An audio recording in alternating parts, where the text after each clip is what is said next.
Pendant toute la semaine, c'est Vincent du 512 à Longeville-les-Metz qui s'occupe de nous. On s'occupe de la 4e recette de cette semaine. Donc avec de la volaille apparemment, Vincent. Qu'est-ce que tu nous fais avec ça? Alors là, on va faire une ballotine. On est sur de la pintade fermière, suprême de pintade fermière, en label rouge. Donc là que tu as assaisonné. Ouais. Alors ballotine, pourquoi? C'est quoi la recette? L'idée d'une ballotine, en fait, c'est vraiment de le cuire de cette forme-là. Alors là, j'en ai préparé une en amont qui est déjà cuite. Oui. Voilà, celle-ci et celle-ci est tranchée en deux. D'accord. Et tu vas mettre de la farce? Pour nous, non. D'accord. Pour vous, Valentine, j'ai fait un petit supplément farce gentil. À la truffe. En tout cas, nous, voilà, on goûtera avec celle à la truffe. Donc, l'idée, c'est que si on a envie, on peut faire un insert. Tout ce qu'on veut. On peut mettre une petite farce de légumes, de butternut, de champignons, bien sûr. L'idée, en tout cas, et la philosophie, c'est de retrouver les codes du boucher à la reine. Voilà. Ah, donc là, tu vas Je superpose les deux suprêmes de pintade. Et tu vas la rouler. Et là, on va la rouler. Donc, sachant que toi, tu la cuis basse température, voilà, c'est ça? Toutes mes viandes et une partie des poissons, je les cuis en basse température. Mais nous, moi, j'ai pas un système basse température. Comment on fait à la maison? On peut le cuire au four. D'accord. Le mieux, c'est d'avoir un petit bain-marie dans le four, remettre une plaque dessus et de mettre la ballotine ou le suprême directement posé comme ça. Vous réglez votre four.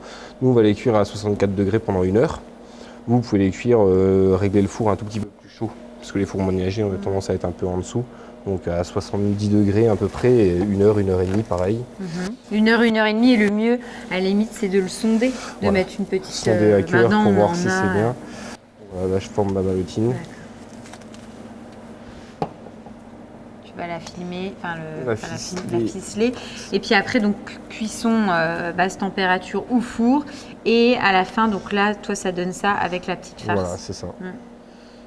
Et donc, tu vas le travailler sous forme, effectivement, de petits morceaux comme ça que tu as déjà portionnés. Voilà, de petits cylindres déjà portionnés qui vont se retrouver au centre autour de la tuile de parmesan, qui va servir de pâte feuilletée. Oui, en fait, tu revisites totalement, même tu abandonnes la pâte feuilletée qui peut être un peu lourde. En fait, je pense que dans ta recette, quand tu me dis émulsion, tu voulais alléger un peu, parce que c'est vrai que la bouchée à la reine, c'est quand même quelque chose, c'est un plat qui est assez copieux. C'est lourd, même avec les quenelles, tout ça rapporte beaucoup de matière. Là, on veut vraiment quelque chose de léger, parce qu'on essaie de faire de la gastronomie, donc voilà. Ok, bon. Ça, à la limite, tu peux le mettre de côté, on le réserve. Voilà, et puis là, après, qu'est-ce qu'on fait? Après, on va faire l'émulsion bouchée à la reine. Donc, j'ai déjà préparé en amont donc des champignons, des riz de veau que j'ai juste fait blanchir, et des suprêmes de volaille que j'ai taillés en petits morceaux. Donc là, on peut commencer.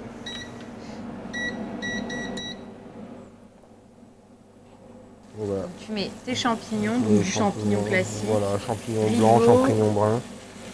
De veau. Et donc les suprêmes de volaille, voilà. Poulet, volaille. Volaille, tout ce qu'on veut, Voilà. Sans trop donner de coloration non plus, parce que après ça va être trop marqué. Je peux déglacer dans un premier temps avec du bouillon de poule.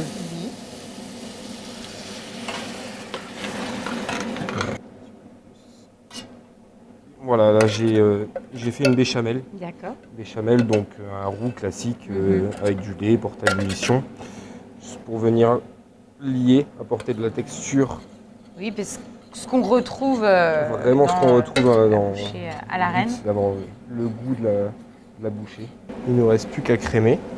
Donc crème liquide. Pour vraiment exaucer encore le goût et apporter de la gourmandise. Et dernier point, on mixe tout. D'accord.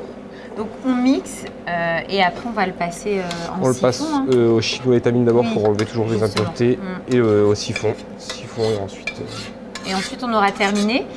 Après, une fois que notre émulsion sera préparée et en siphon, on fait revenir. Ah non, on va faire notre petite tuile de parmesan. Notre petite tuile de parmesan avant un cercle, oui. Après, on fait revenir ça, la saisir un petit peu pour et remonter en température, avoir ce côté gourmand. Et on dresse. Vraiment avoir la coloration. Et on dresse, c'est ça. On dresse et après on mange.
c'est divin.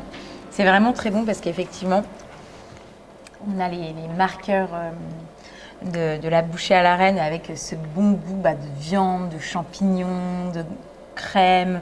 C'est très très bon. Mais en même temps, on est sur une proposition qui est plutôt atypique et qui est plus légère, plus gourmande. Enfin voilà, on a la gourmandise, mais en gardant quand même cette notion de légèreté et c'est top. Franchement, c'est une très très belle recette. Donc bravo. Chef. Merci. On va passer sur le dessert. Oui, alors là on va travailler, c'est un dessert qui s'intitule Souvenir de caramel.